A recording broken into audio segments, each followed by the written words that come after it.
In this video, we'll be implementing the UI collection view data source so that our cells show up in the collection view.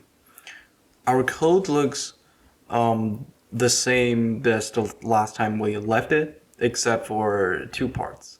The first is we have an SF symbol list that contains all of the list of the SF symbols that we want to display in our collection view, and the symbol name property in our image cell class that when it accepts a string, one of the names right here, it would instantiate an UI image with that symbol name and place it in our image view.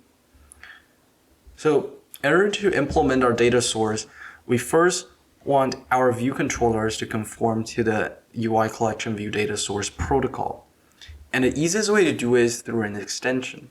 An extension adds functionality to the existing class, and it has the ability to add protocol conformance as well.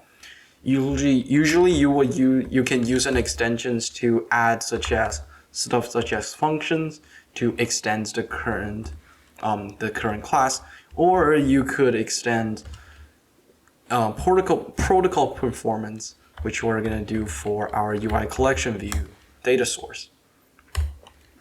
So here, once we add the extension, the Swift compilers will warn us it does not conform to the protocol because we haven't implemented the two required methods yet. There are a couple ways of doing it. You can manually type out the two required methods. There will be collection view, number of item and section, plus collection view cell for item at. However, sometimes this method is error prone, as you can misspell one of its name and it will never be called. So I always recommend you do it through using this fix button. So once you hit fix, it should add the protocol stub inside the extension. So as we mentioned on our website, the first method specifies how many cells is going to be in each section. For this collection view, we would want it to be equal to the length of this SF symbol list. Remember, this collection view number of cell items and sections are essentially implemented inside the view controller. So we have access to all of the properties and method inside the view controller. This design pattern is very powerful because it allows us to abstract certain functionalities from the view or other objects. Just as here, we're able to maintain our view controller as the only source of truth when it comes to data managing. And in the future, we will add in more abstractions to help make that process even easier.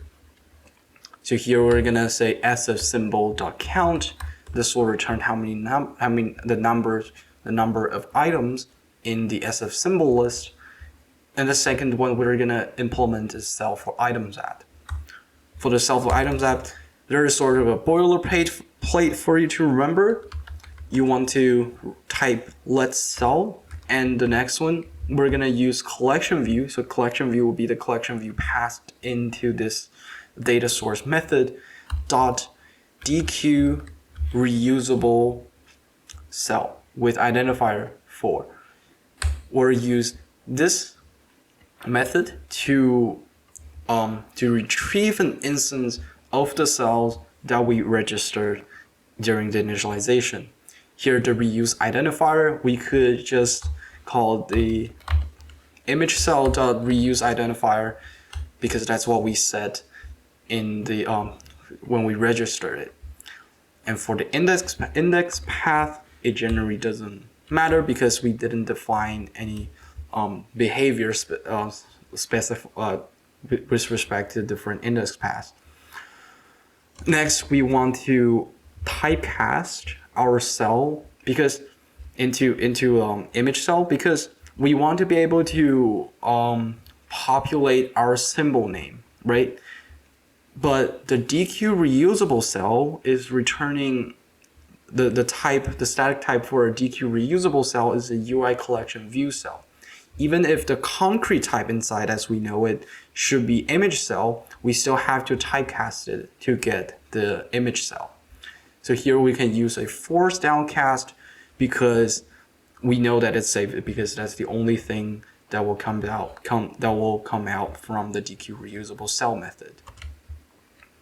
So here we just say image cell, and we will have access to the symbol name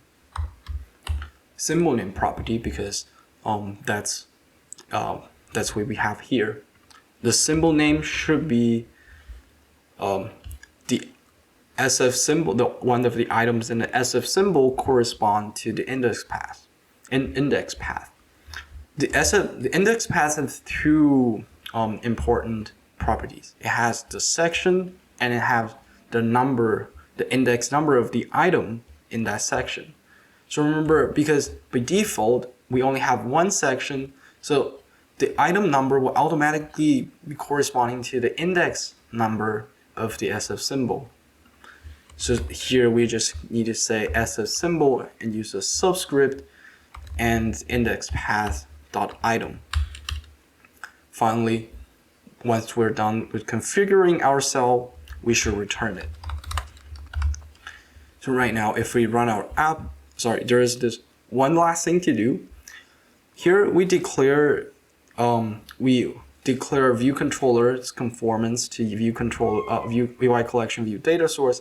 However, we haven't added as the data source yet. However, you do that is pretty simple. You just say collection view data source equals self. Remember, the only reason we can call this self here is because we already specified the conformance in our extension, so that the compiler knows that view controller has the capability of being a UI collection view data source. And that is the power of using delegate, because we can abstract these requirements into a protocol. And for the data source, we just need to make sure that it conforms to the protocol. And in fact, as you can see in the data source declaration here, the only requirements for the data source is it is a UI collection view data source. We don't have to specify any concrete type, whether it's a view controller or other view controllers. We just have to specify the protocol requirements.